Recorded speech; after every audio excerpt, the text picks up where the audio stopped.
children and our grandchildren.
That contract is on the agenda for consideration tonight, and it will pay areas in town such as College Park subdivision, Hillcrest, and Windsor Court.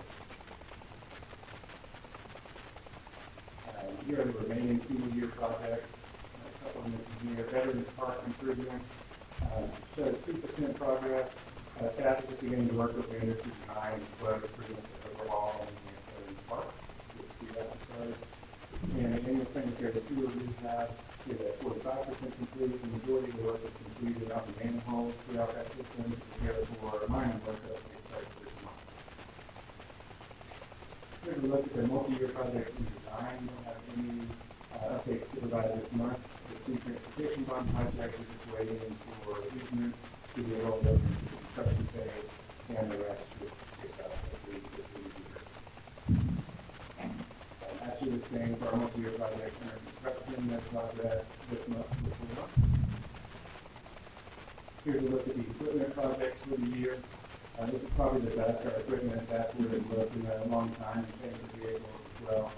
The first one to draw your attention to is the replacement of walk behind mower for the park and rec. That's at 50% in mid-June. The other 10 items are here on the screen at 50%, which means that the new consumers that are really good progress this year as we get the work for it.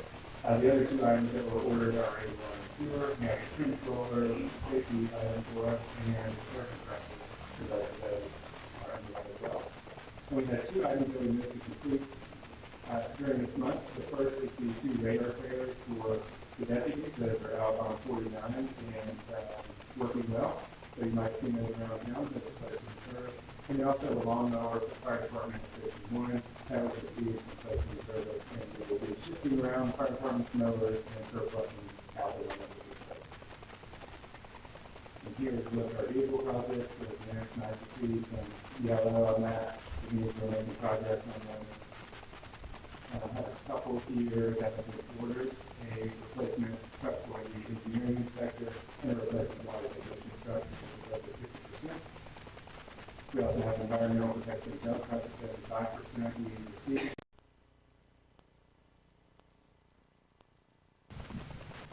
And then we have two items on the agenda tonight, the replacement leaf truck and replacement Freightliner dump truck and water and sewer that we do approval tonight. Those will both be ordered, but those two vehicles in particular have about 8 to 10 months build time. So it'll be a little while before we get some more on. And amazingly, we've got 3 deputy vehicles that are fully placed in service by the county. Those, you can't see it, but the fiscal year indicator over there is 2023. That's good to get those that we've had on the books for a long time in service and being used. Moving on to our professional services projects. The first is our 2024 financial audit. This is audit week. So I look a little on sleep, that's why. So we're about 45% complete there. All the documentation has been turned over to the auditor. Financial statements are being drafted, so everything is on target for that October 31st submission date. And then we have 2 plans that are on the agenda tonight for the final adoption. That's the Strategic Economic Development Plan and the Parks Master Plan. Lastly, the ARPA update for this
Again, Station 1 on Moorhead Road leads the pack and responses, followed by Station 2 and Station 3 on Rocky River. 72% of the time, again, one particular apparatus took care of whatever incident was responding to. And again, you can see these are our manned apparatus in our community, and again, units at Station 1 continue to be the busiest. 46% of the time, we deal with EMS calls, MBAs, motor vehicle accidents, hazmat incidents, things of that nature, and then you can see the breakdown for our other responses. This is our heat map, which shows, again, the green dots corresponds to the chart on the right. We can follow that. This kind of shows where we do respond within the town.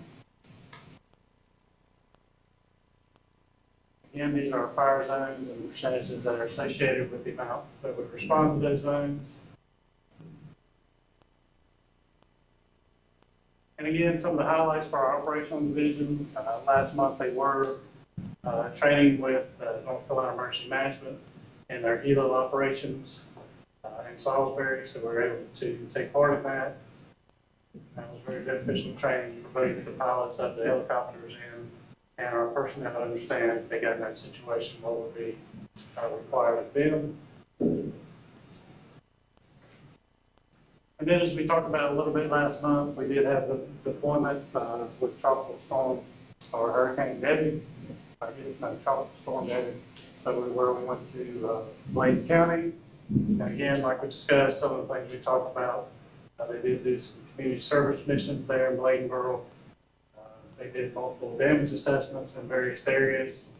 They worked with the North Carolina National Guard to train them, work with them on their PPE training. And again, we continue to build positive relationships with North Carolina Emergency Management. And again, we represented the town of Harrisburg Fire, and North Carolina Emergency Management in a positive manner. Again, I heard many positive remarks about our personnel and their willingness to help in that particular area. As we talked about, we did have a team that was local as well, and we did respond to 6 water incidents that were within the county on August 8th and 9th, the morning of the 9th. 5 of those were outside of our fire district.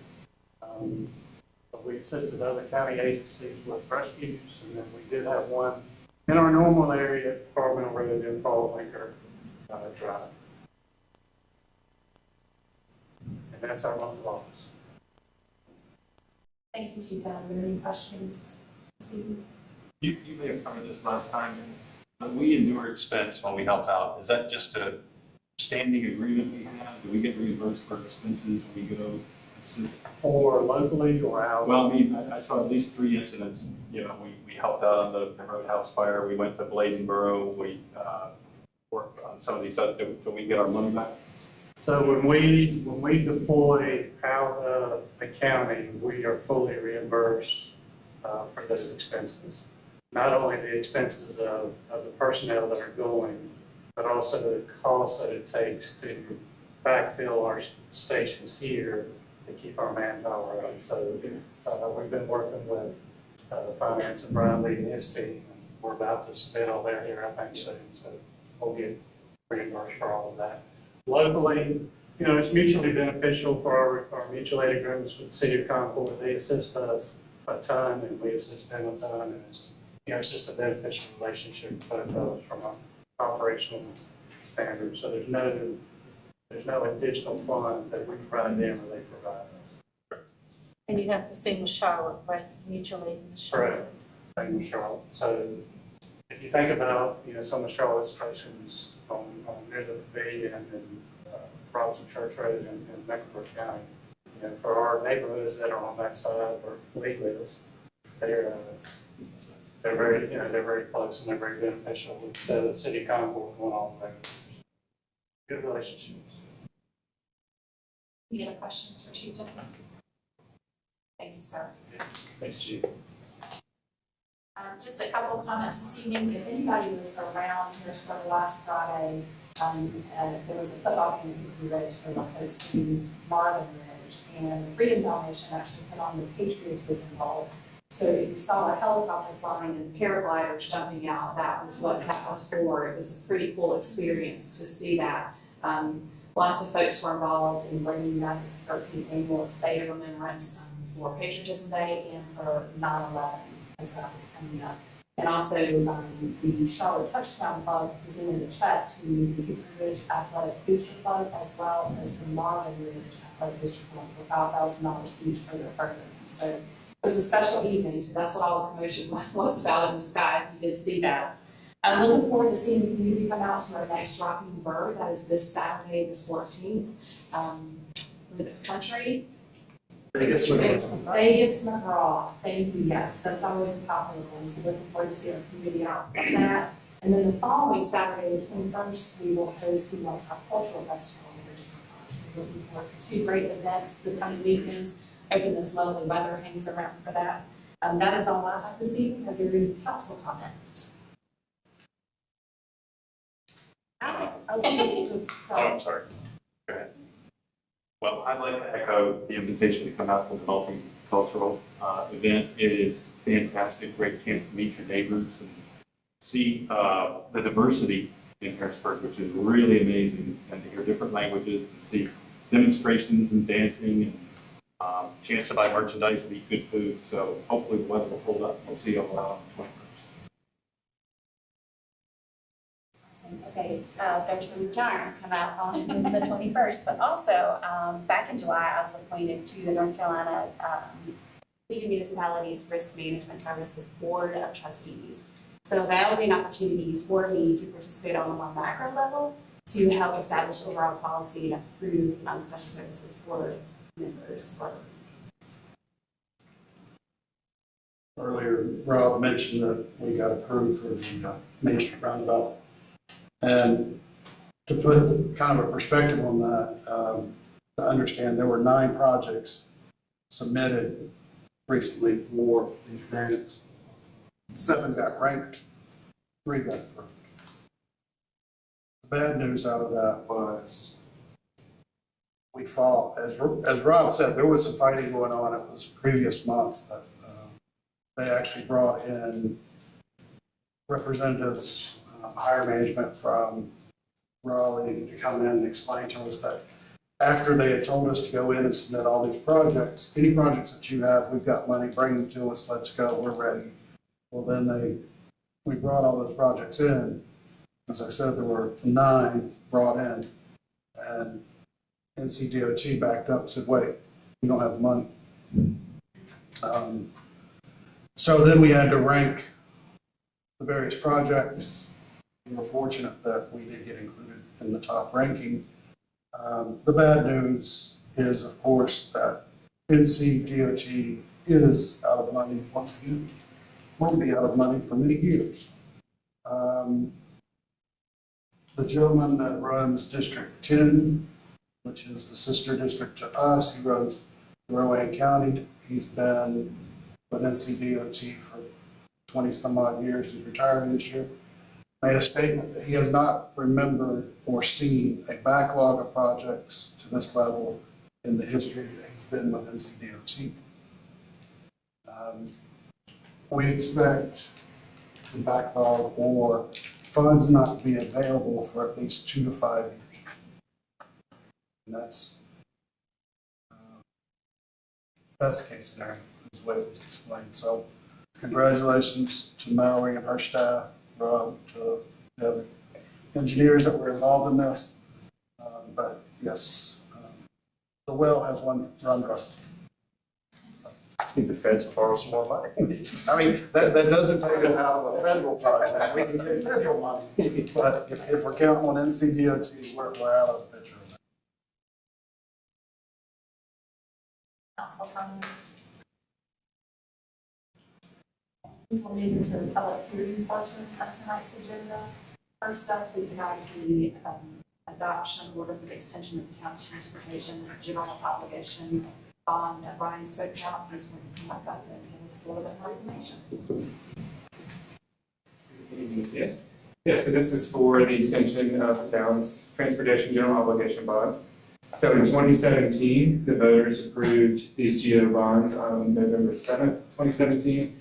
And what that did was give authorization to the town for 7 years to issue these bonds. We issued 1.65 million back in 2021, and we have 2.35 million remaining to be issued. The projects under that 2.35 million have all been identified. They are either in design or design is complete, and we're about to enter construction.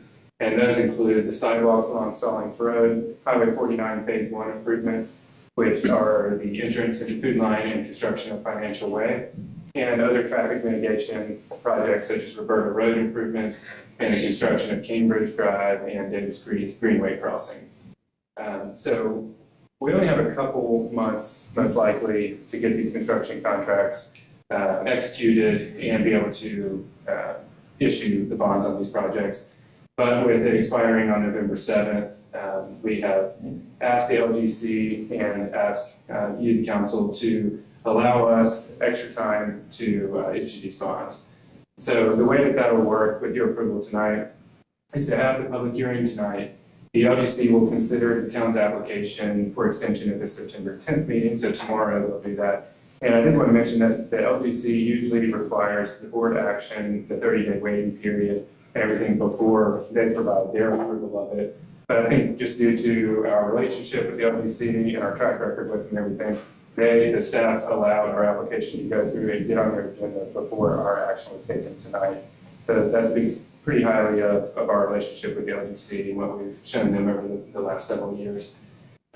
So with approval tonight and approval by the LGC tomorrow, then we then have the authorization to advertise that extension order, and it will be out for 30 days and allow for feedback during that 30-day period. And we will begin that on September 12th. And if no legal action is taken during that 30 days, and there's no other sort of contradictory action taken by the council in that 30 days, then the extension order that's in the agenda packet tonight will automatically take effect, and we'll be able to issue those bonds sometime in the next 3 years. So of course, we have a goal of only using 3 to 4 months of that extension period, but just as an automatic extension, you get an additional 3 years. So with that, I guess we will open the public hearing, and then I've got your recommended motion afterwards. Are there any questions for Brian before we move to public hearing? Real quick, Brian, I kind of get the impression with the LGC, this is just a formality, being that we've gotten already on their agenda, we're on for tomorrow. Is this just something that normally happens in the course of bonds? I don't think it's a normal course of action. Staff goes through our project list, and we do have to prove out the reasons why it needs to be extended, but we have full staff support, and we kind of worked with them to fast track the process as well. They felt confident about that. So I think there are situations where this would be in jeopardy for some municipalities, but we feel pretty confident. So has LGC seen any of it? Yes. Okay, so Yes, they have. they haven't raised any flag? No. Okay. Yeah. Thank you. Brian, in the package, it said there's no financial impact from extending this, but wouldn't there be with higher interest rates than where we were 2 years ago, 4 years ago? I mean, Oh, sure. Just the cost to issue debt right now is much more than it was several years ago. But we have to have these contracts signed in the end to even be able to issue the debt. So we wouldn't have been able to do that back then. and when, I don't know how things go, but when we issued these originally, the voters said, yeah, you're good for 7 years. What caused us to get our money? Why didn't we spend it this way? Well, we had a couple of years of identifying the exact projects, and those shifted around a lot for the first probably 4 or 5 years. Once those were really selected in the last couple of years, then we've had design. Easements have taken a really long time, and then as we just spoke about in CDOT a lot, they are coordinating with all of these projects, and that has not been a pleasant experience from the engineering side. So those were our 3 reasons that were provided to the LGC of what slowed these down. So we came into this year with the target of about right now issuing the bonds. So I think we're only about 2 months behind, 2 or 3 months behind what we had hoped for. So it's not like we're at, we need the 2 or 3 years to pull all this together. It's just that we've got the deadline of November 7th, and we may be 30 or 60 days after that.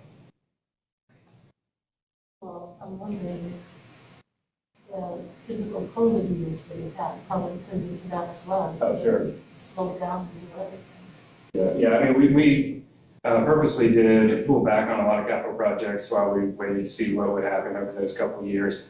And so once we pick back up steam, I think it's been running pretty smoothly aside from NCDOT coordination and getting easements. But I think now we've come back around to where we're back on track. Okay, not to go nuclear on you, but if this didn't get approved, what would happen? We would have three options. We could either scrap doing the projects where we are right now, which would mean we have a lot of design on the shelf ready for a future year. We could do regular installment financing and do it ourselves, or we have this option to stick with the bond plan.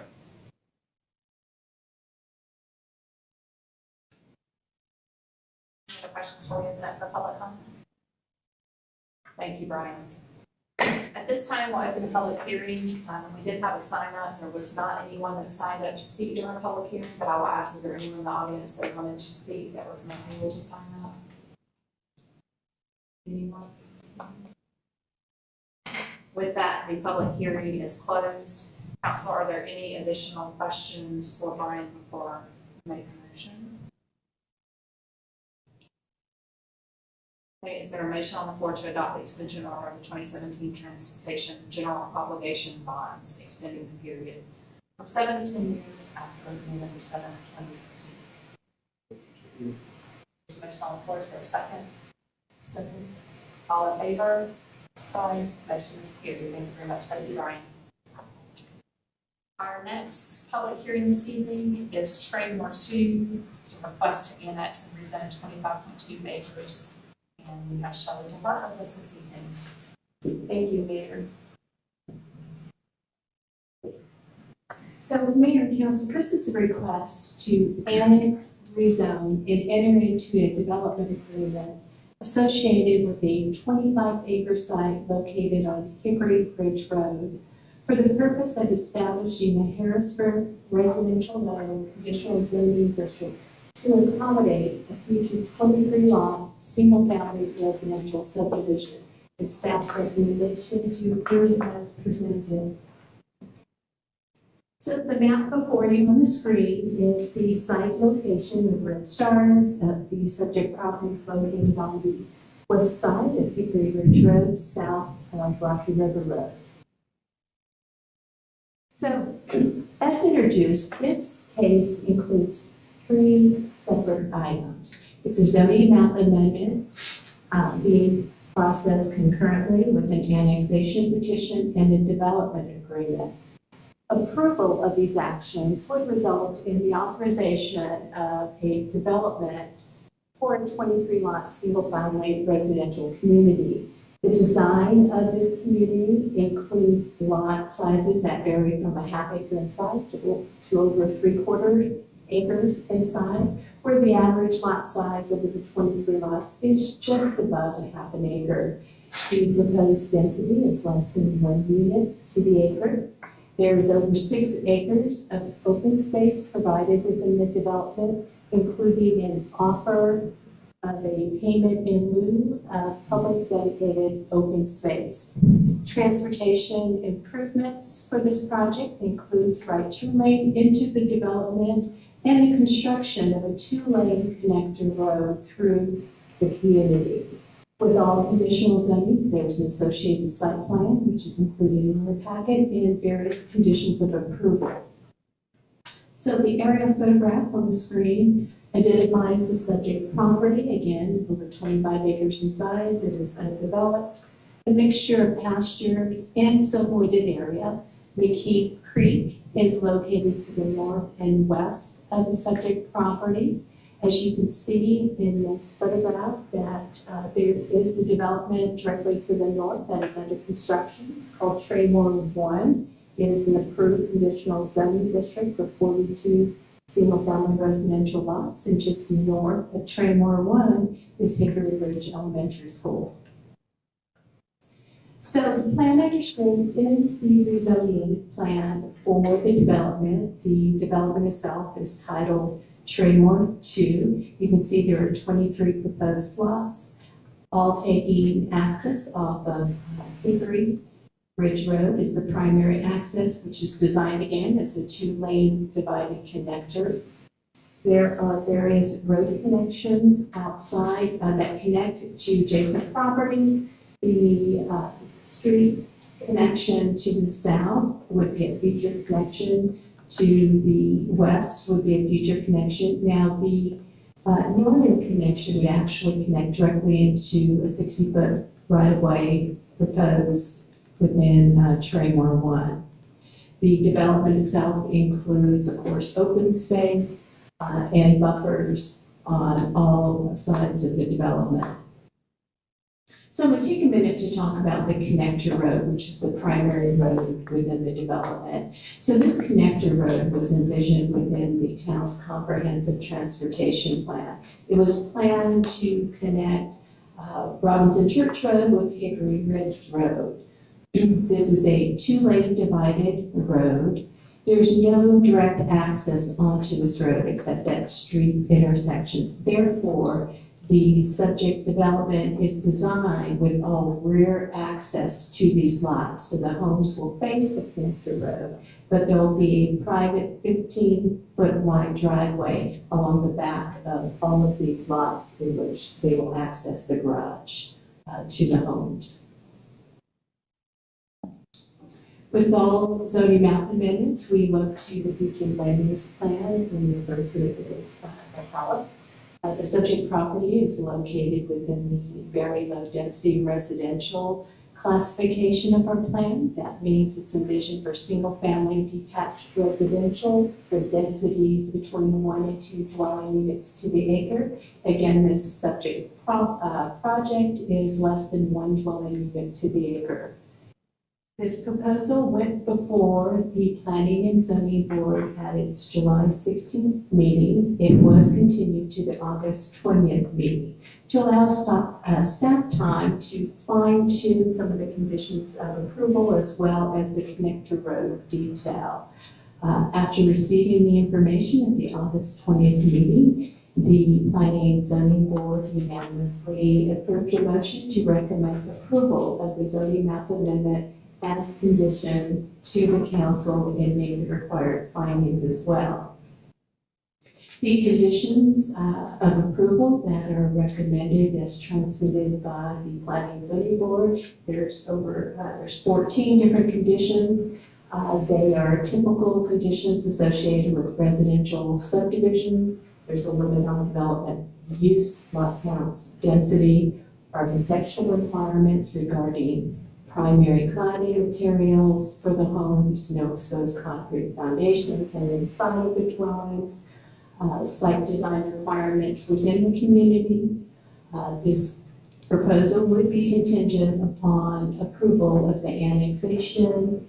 And again, with all conditional zoning district, there's a requirement that the development shall be consistent with the site plan you are considering this evening. The Planning and Zoning Board also made the required findings and transmit them to you for approval as well. They found that the map amendment is a reasonable request. It is in the best interest of the public. Additionally, the board found that the map amendment is consistent with 2 of the goals of the HALA, the Harrisburg Area Land Use Plan. So in summary, this project, although one item consists of 3 different types of applications. There's an application for a zoning map amendment that requests to establish a residential low conditional zoning district that would authorize the development of the 23-lot single-family residential subdivision as proposed. It also includes a petition for annexation, bringing the subject property from the county into the town's jurisdictional boundaries, and a request to enter into a development agreement for the development with the property owner and developer. So it's staff's recommendation that you approve the zoning map amendment for Traymore 2 as presented, contingent upon the annexation. and approve the annexation petition, as well as enter into the associated development agreement and authorize the town attorney to make any necessary editorial revisions to finalize the development agreement. So town council policy, when considering zoning map amendments, it's typically a two-step approach. The first meeting, we would conduct a public hearing, as we are this evening. The next meeting, second meeting, we would render a decision. Of course, town council policy also allows the council to hold a public hearing and decide at the same meeting. So with that, we have provided two different motions. The first motion would be utilized if wanting to follow the two-step approach. You would continue this item to the October 14th town council meeting. Or if you'd like to decide on this case this evening, you would motion to approve the zoning map amendment, annexation petition, and development agreement as presented, as well as make the required findings needed for the zoning map amendment. So with that, I'll be happy to answer any questions you may have about the development. Shirley, real quick, because there is Trademore 1, I need to understand, and I didn't see it mentioned, generally we try to put in, with the agreement of the developer, a rental, is it? Yeah. It's one of the conditions of approval, and I'll verify that it's in the. 10%. Yes, 10%. And is that 10% for Trademore for the 23 or all, both? It would just apply to the subject property for this agreement. It is in there, it's condition 12. Are there any other questions for Shelley before we open up the public hearing? They were not required to do a traffic study. No, they were not for the 23 lots. We even looked at it in combination with the Trademore 1 and both with the 42 lots and the 23, it still fell well below the threshold. So 42 is Trademore 1. Yes, And then I see you have a right hand. They're gonna stack coming south on Hickory Ridge Road for right hand. But other than that, the intersection is fully free. yes, into Trademore to the subject, yes, there's a right turn lane into the development, into a 2-lane divided connector road. But no restricted movements at that No, sir. intersection. And even for reference, that thoroughfare will eventually connect up over by Ridley, which was the other neighborhood got approved on Robinson Church. Yeah, Ivy Meadows, I believe is, yeah, Ivy, yes, Meadows, correct. They will have the western section, this would be the eastern section, and future development will make a connection. Well, and I heard you loud and clear saying that NCDOT is going to be out of line yet again. Yeah. And I'm generally in favor of small, large lot developments where the developer pays for a road to be more efficient, especially in North Carolina. Well, and that's what he's building, of course, the first side of it. But yeah, that's the one that Rodney. So, well, I'm not too happy about this, keeping pushing developments out farther. Something's going to be there eventually. It's not a terrible project. It's nice to see somebody listening to a larger That's- that we've all been requesting. I think what you're gonna see is if something else comes in out there, somebody's gonna get tasked with improving that roundabout. The NCDOT went in and shortchanged everybody. I mean, they did very minimal there. We knew that it wasn't, we thought it wasn't anything we could do from our side, but it will have to be addressed. Shelley, because this is the rear load scenario, I'm trying to get an accurate picture of what that's gonna look like. When you say thoroughfare, is this like a 45 mile an hour we're flying through here, or is it 15 miles an hour and buggy carriages? What are we gonna see? I just wanna understand what that's gonna look like. There is a cross-section within the report. So the lanes, I believe, are two 12-foot lanes with a landscape median. In the center, curb and gutter, there's multi-use path on one side, 6 feet of area for street trees. And I'm sorry, I do not know the proposed speed limit. 45. 45 on that road. On, On Hickory Ridge. no, we're talking about this next road. I knew Wally to get something before. What I would say, the closest example we have is what's on the ground in Harmony and the two-lane section of Farmington. So one lane either direction, boulevard style, so there's a planted median. But that still has sidewalks. Greenway. Sidewalk and a multi-use path on the other side. Lighting, all of those. And is there any- It's also on the board, but it's just not as. And by annexing, that answers this question, is that a good thing for the town? Are we going to spend more money bringing these guys into the fold by extending services to them, or do they pay for themselves? You may with the most loaded question in all of government. Do we annex or not? I mean, so it depends, right? And in general, single family is not a money maker. And in government, there's a lot of services that go in single family. Therefore, the taxes on single family generally are a break-even point. In Harrisburg, as of late, the price point of homes obviously is going up, so that tends to help us on the service side, but it's certainly not like an industrial property or a mixed-use property. Lower density, just like it makes less money in the private sector, it makes less money in the public sector as well. The tax is just not as high as the service that we provide. Any other questions for Shelley before we open up for public hearing? Thank you, Shelley. At this time, we will open the public hearing. We'll go to those that signed up in person. I believe it is the developer that signed up. First, we have Alan Curley. Alan, would you state your name and address for the record, please? Alan Curley, 11405 North Community House Drive, Suite 150, Charlotte. Good evening, Mayor and members of the council. Thank you for hearing our request tonight. Shelley did a great job, very comprehensive staff analysis. I have a slide deck, but it's very duplicative of what she has. So I'm not going to force you to go through and reiterate everything that we just went through, but as she said, it's 23 lots.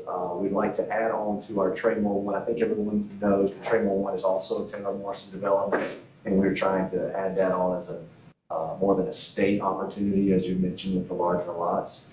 We're hoping the timing would work out where they both be open at the same time, but this may follow the completion of Traymore one, but we knew it would be developed at some point, and we like the opportunity. We've had a long-standing relationship with Harrisburg. We've been developing here for many years, and glad to be a part of this community. So if there's any questions that you have of me that wasn't answered by Shelley, please let me know. I got two for you. One, what's the difference going to be between Auburn and this neighborhood? Is it similar housing plans or? So it is similar to Auburn. So for those of you who may not be as familiar with Auburn, Auburn was a low density development. That's a little bit different. It was a ditch line street. This is a conventional, so it's not low density. It has curb and gutter, but it's the main thoroughfare going through the community. It doesn't have the access, which is why we have the shared driveway in the rear. But the homes will be as large, a little bit larger possibly. I think Mr. Fall was asking about the access. So it'll be like, the shared driveway serves as like an alley, but it's not technically an alley. It's a shared driveway because we don't have driveway access off the connector street. So you have the colorized version of that? I mean, it's hard for what we saw was the black and white. When you start digging into pencil lines, it's hard to figure out which is the back alley that you're referencing. That was going to be my second question. we do have that on my slide deck. I don't know if, or if, do they have access to it? Or do we have to pull it up? Yeah.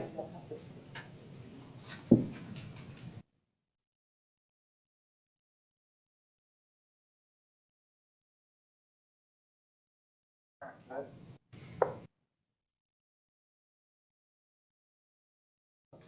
which one's the light? At the very top. Okay, so these are the shared driveways in the dark here, and then here's the main thoroughfare, and you can see the median in the middle of the street as well, as Mr. Don was explaining, one way each side, in and out. And those houses that back up on the opposite side there from where you were pointing, they're facing towards the woods, is that correct? Or is there? So, in Traymore 2, all these homes are facing the connector. So you'll come from the back of the alley and enter the side of the garage. You'll come around, instead of coming from the street up to enter, you'll come from the back and enter. But when I saw your last plan, that was still up in the air, so I wasn't sure. So we weren't sure, yeah, initially we weren't sure if we were going to put the shared driveway in the front or the shared driveway in the back, and it seemed to be the consensus, working with staff and the community, was that they prefer to have as minimal visibility from the driveways and the cars in the driveway from the main connector, so we agreed to move the shared driveway to the rear. Thank you. Okay, and is that, still, I want to get an accurate picture. I see the thoroughfare. Is there a sidewalk along that thoroughfare? There is. So there's sidewalk on the south side. It's your typical sidewalk. Right. And the asphalt multi-use path is on the north side. Right. So if I were one of those houses, I park my car in the back and I want to walk out my front door, I have steps leading out of that. You'll have a lead wall. You'll have a lead wall from your home to the sidewalk. Hopefully not steps. Could be some steps in there because of the length of the yard, but there will be a lead wall connecting to the sidewalk.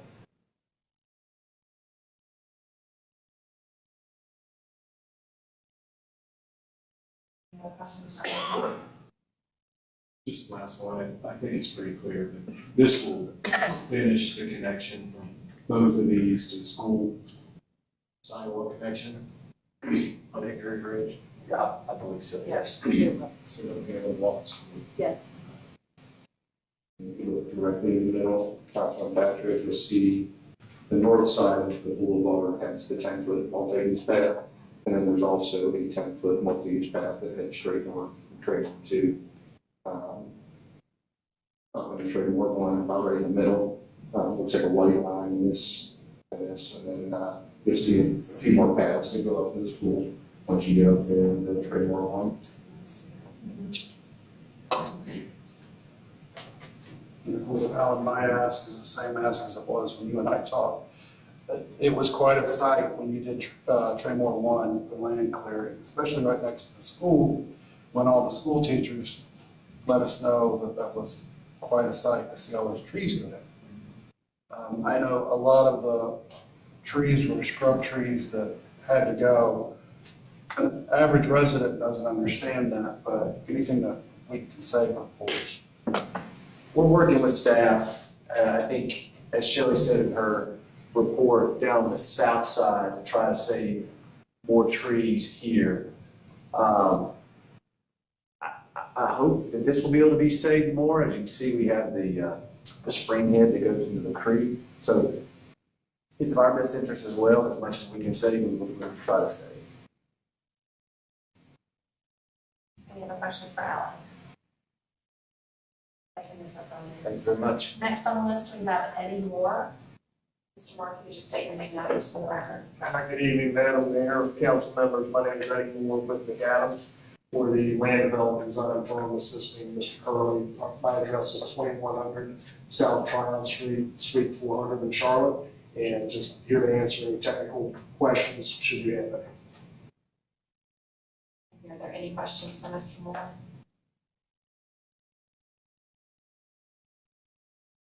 Thank you for being here. Thank you.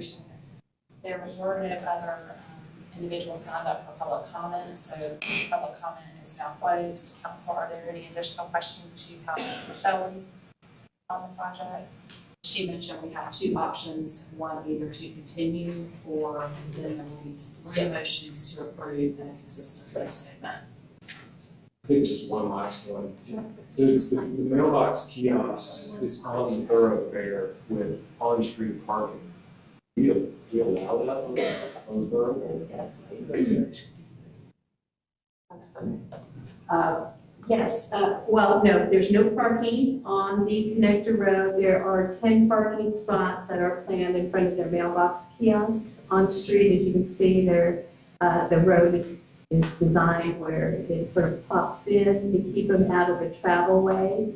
Additionally, we worked quite a bit with the developers at Atlantic Parking with their birthday party. So with the rear load, they all have long driveways as well to park garages. So we were trying to take advantage of any opportunity to add additional parking. I just didn't know that's part of our street cross section allowed on a thoroughfare to have that pull off slow traffic. Apparently it is. Yeah, it went through the DRC and we supported. Okay. Thanks. Excuse me, Mayor, there's someone in the audience. Jeff, did you have a? Yeah, I had public comment on that. Okay, come on up and state your Okay. name, for the Yeah, record. that's- We just didn't sign up, so that's why you are. Well, here, right. It's Jeff Phillips, 6005 The Meadows Lane. I got a couple questions, technical questions. Storm pipe, sewer line, water line, is that all? You guys want to take care of all that, right? It's not the town. No, we will extend that and it's donated back to the town. Correct. And the second thing is, the main thing is WASAC. Currently, the Water Sewer Authority, they're freed by the county of any big developments to be built in the county. Has anybody talked with WASAC? We already have a formula, Jeff, Okay, that they have to bounce, before any of this gets this far, it has to be worked out and validated that we have the capacity, okay. and that's taken into the equation. Yeah, the capacity is full right now. I know because I work. Well, it is, but it's full, but we're allowed a certain allocation. And we know what our allocation is, and that's, they do the math before they even get this far. Before it even gets, okay, that's all I need to know. Thank you, because I know that's a big deal in other cities and towns. Okay, thanks. Yes, Mr. Wallace. Sorry, I didn't mean to speak tonight. Just take your name out of the. I'm Wally Wallace, I live at 3019 Spring Forest Road, Perrysburg, North Carolina, 28075. My concern is traffic on the highway, on the road. Okay? When you're coming from Lower Rocky River, there's a curve just before you get Traymore 2, okay? I want to know if you're going to expand that road so that when somebody's turning in, you have access over here. Because I live at Addison Park, and if you come down that hill, it's 45 miles an hour, and it's going to be a problem, okay? I travel that road, the Lower Rocky River, all the time. And if you've got a left turn lane, you're going to have a left turn lane. If you don't, there's going to be traffic problems. Somebody coming around that corner, and somebody stops, you're going to have somebody slammed in the rear. So you're going to have a left turn lane so the people can go on by. Same thing coming the other way. I don't see where you're doing it. And I'm sure it's not at that level, but even the right-hand turn, how much of a right-hand turn is it? If you look at Addison Park, the way they have, that's a dangerous intersection there, okay? But at least they have enough so that I can pull in and go on in, a wide entrance, okay? And I don't see that when I look at your road that you have going into it. And so that's my concern, is the traffic speed down through there and people turning in to your subdivisions. That's my concern, and I think it needs to be addressed, because we can't even get a caution light down at Addison Park. Because luckily what they have done is widen that road, and they have like a turn lane in the middle, so that when I come out or anybody comes out, you can actually get into that. So if somebody comes flying down through there, they got a place to go. And so That's something that needs to be done in these two neighborhoods. Thank you very much. Thank you, Mr. Ross. To answer that for council, the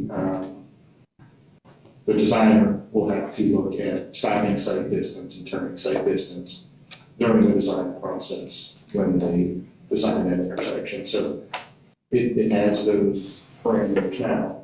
But certainly when they get into that detailed design, those are calculations that they have to do, as well as the site triangles. Those get submitted to our engineering team. So they'll take a look at that one. Thank you.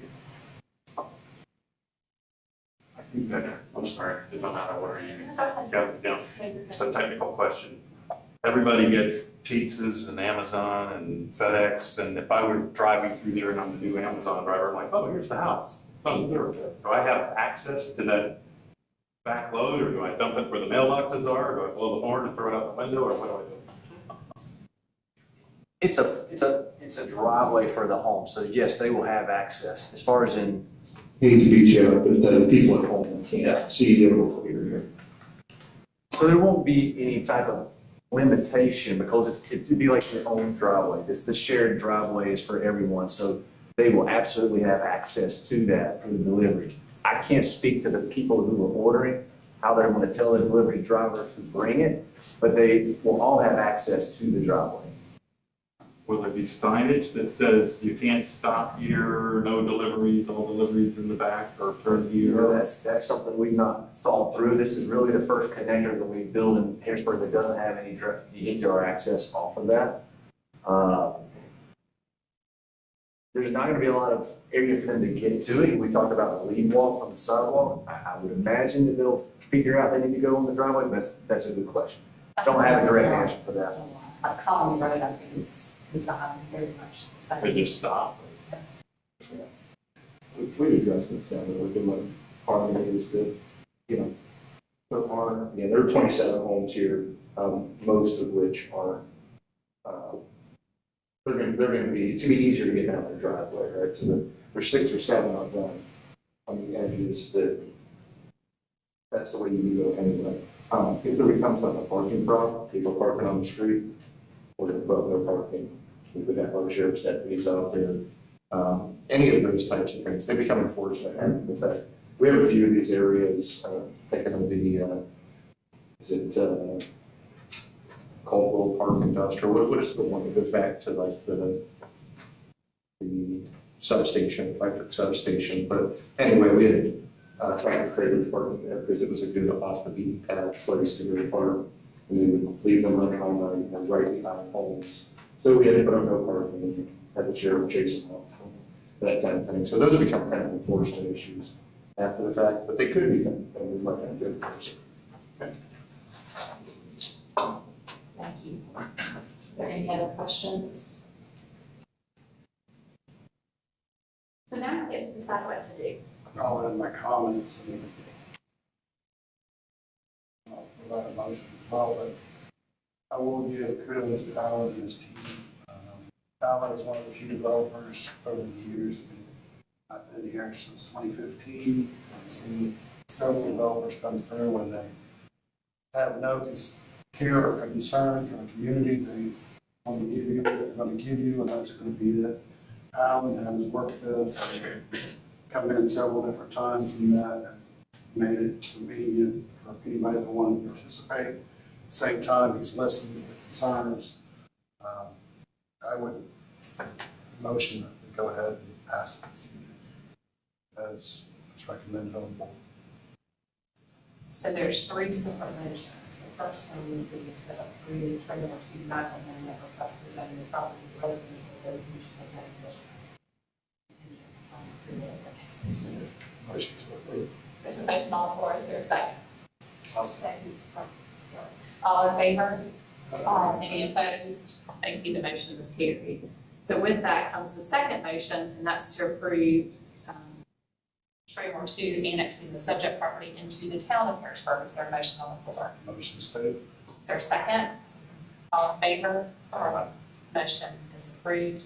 The third motion is to approve the development agreement by between the town of Harrisburg, Taylor Morrison, Carolinas, and Hickory Ridge Holdings. Is there a motion on the floor to approve?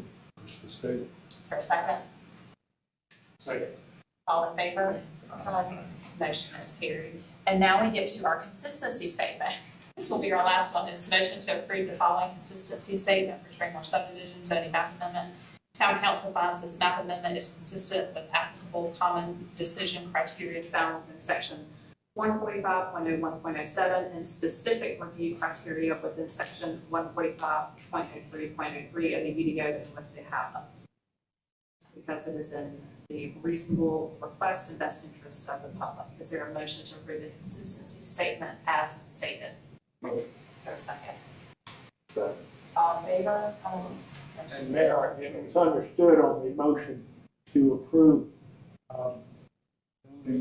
that it was with the conditions that are in the staff report. Yes. Did I not read that part? Okay. That's how I have it. Well, that is carried. Next, we have our final public hearing this evening, and that is on the Moorhead Development Agreement. And we have Shelley back up with us again. Thank you, Mayor.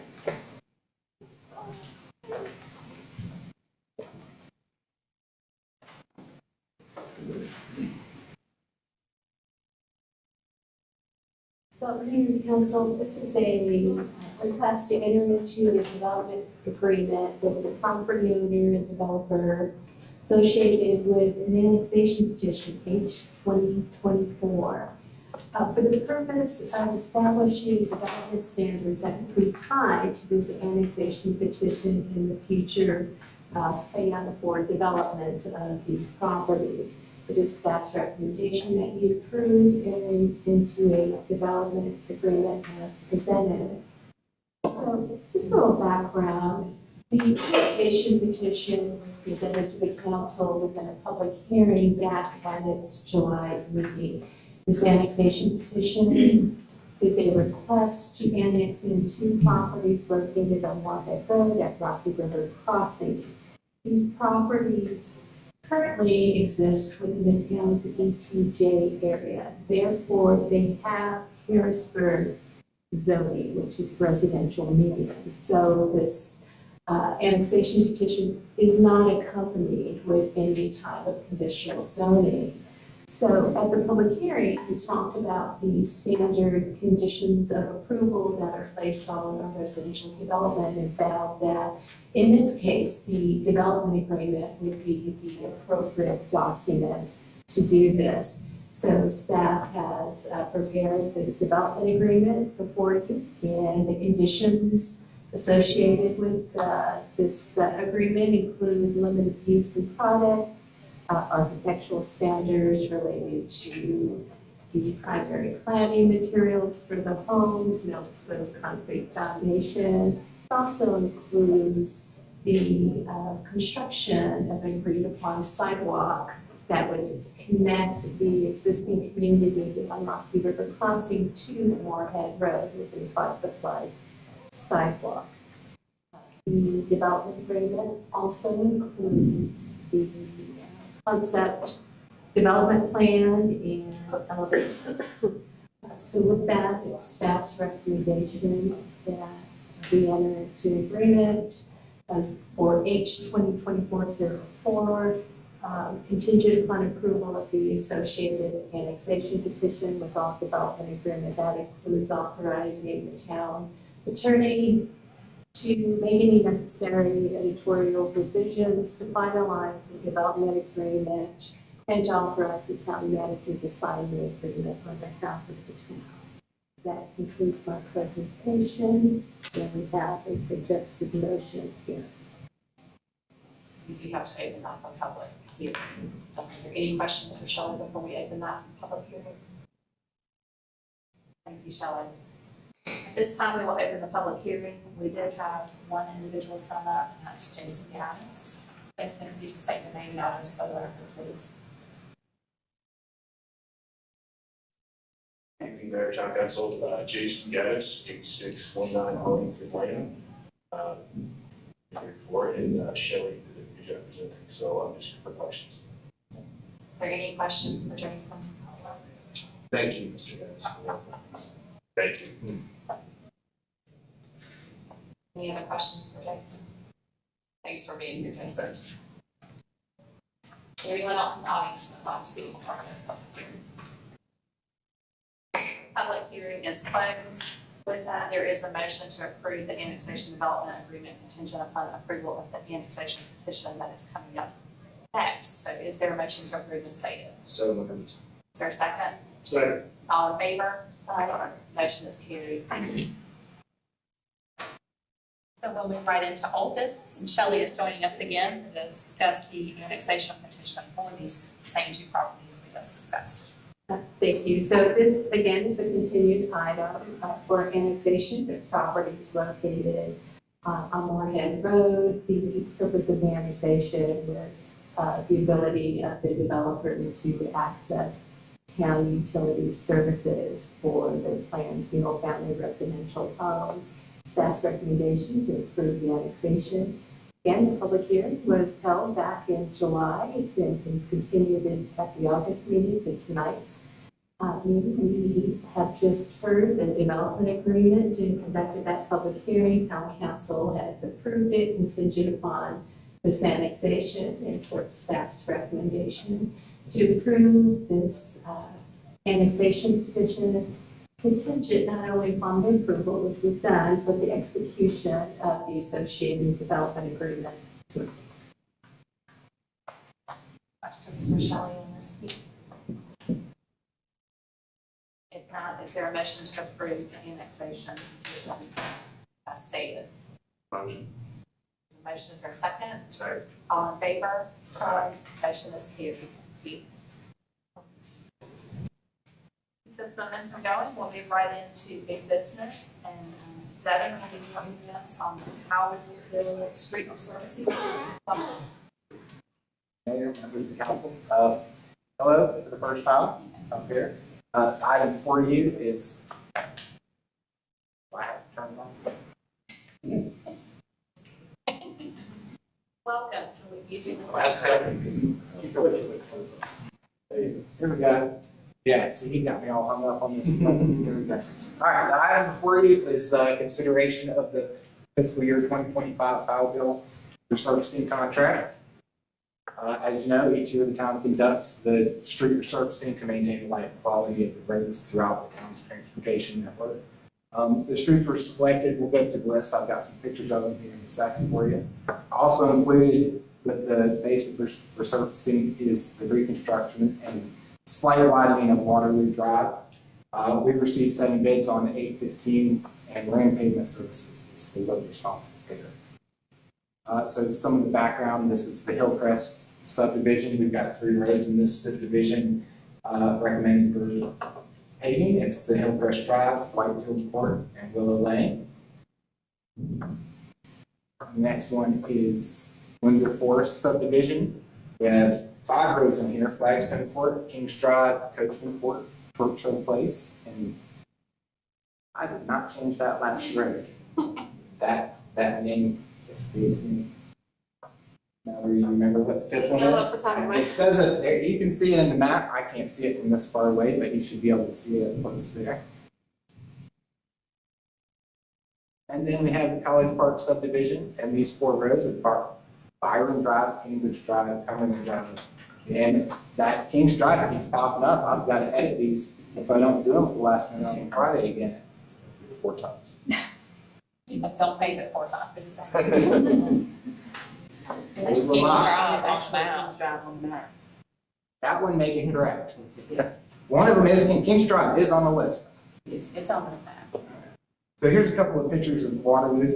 We will be taking it from gravel to pavement wearing surface. We're going to excavate some of the existing stone base, put in fresh stone base, make sure it's compacted well, and then build that out with a fresh paved surface. So those are the pictures of what it looks like right now. The fiscal impact of this is that this contract this year will be fully funded by the Powell Bill. The town's projected Powell Bill funding this year is $640,000. The fiscal impact of this project as presented is $523,228.60. And the attached contract has been approved by the county attorney. The recommendation, we recommend award of the contract in the amount of $522,228.60 to Grand Pavement Services for the fiscal year 25 Powell Builder Servicing Contract. Any questions for Devin this evening? So, Kevin, if I understand, we're not spending all the money, is that right? We're not, the 523 is after a few adjustments, the bids were above the full year's allocation, the 640, so we adjusted and removed a few roads. And then the remainder will be put into the Powell Bill reserves. It's kind of accumulates and will be used for other projects down the road. Okay, so we're not gonna lose that. We will not lose it, no, sir. I'm just curious, we didn't have anything that was the number 7th or 8th on the list, or another King's Drive we could put in there? There are, of course, other roads in need, but there are also other projects that we would have consideration for that we'd be looking forward to potentially using that funding on. And we may potentially come out with another contract in the spring, discussing the roads that have some striping needs that may be part of that. We can use all of that funding on. So the funding is allowed to accumulate for 10 years for 10 allotments. And for us, it's 640. It could accumulate up to 640,000 before we have any chance of losing any of it. So. Is that like the last road that's not paved? Then Not it's probably, like, because it do we was have like this more? board. Or do we have any others? I wish I could answer that. I'm not quite familiar with that. I can probably answer that. The only one I think, I'll come up. The I only, told you she let me get out of here. the only Her last road road. I think that's not paved or is still gravel is Grove, but I don't think we have right of way on it. I think you're correct. So we would have to do, Unapproved right of ways, which is, you know, with some planted roads, there's not, it might be trees. But I think this is the last kind of traveled gravel road that we have that hasn't been improved. and our plan for, the plan for, Waterloo is to just do what we did at Lucas Court. That was really successful, so we kind of just based it off of that project. And how will we use for transportation? Jen asked me this question earlier in the week. So this is resurfacing. Resurfacing is just a part of our transportation upgrades. We can use it for additional sidewalks. We can use it for curb repairs. We can do reconstruction similar to Lucas Court that we can do. So if you look through those photos, a lot of those roads are resurfacing. In other towns, we're beginning of resurfacing. They're not bad enough to be resurfaced. We hold our roads to a pretty high standard here.